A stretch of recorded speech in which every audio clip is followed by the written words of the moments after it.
చాలా మంది కూడా అంటే 10th అయిపోతుంది. ఏదో ఒక ఇష్యూ వల్ల, డిస్టర్బెన్సెస్ వల్ల చదువుని అక్కడి వరకే ఆపేయడం జరుగుతూ ఉంటుంది.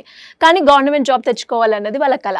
సో అలా 10th క్లాస్ పాస్ అయిన అక్కడి వరకే చదువుకునే వాళ్ళు ఎవరైనా కూడా గవర్నమెంట్ జాబ్ తెచ్చుకునే స్కోప్ ఉందంటారా? డెఫినెట్గా అమ్మా.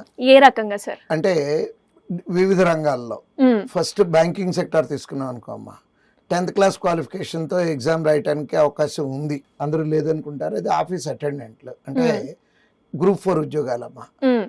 సో ఆ 10th క్లాస్ క్వాలిఫికేషన్తో సరిపోతుంది. పర్సంటేజ్లు కానీ ఎంత ఎక్కువ ఉండాలి ఇట్లాంటిది ఏమి రెస్ట్రిక్షన్ కూడా ఉండదు. ఓకే. ఆ ఎగ్జామ్ సిలబస్ కూడా అమ్మా మన 10th క్లాస్ లోపు చదువుకున్నటువంటి అర్థమెటిక్, రీజనింగ్, ఇంగ్లీష్ చాలా సింపుల్గా, అంటే ఎగ్జామ్ క్వాలిఫికేషన్ 10th కాబట్టి పేపర్ కూడా అదే స్టాండర్డ్స్లోనే ఉంటుంది. దాంతో అది బ్యాంకింగ్ సెక్టార్లో. నెక్స్ట్ స్టాఫ్ సెలక్షన్ కమిషన్ తీసుకున్నాం అనుకోండమ్మా.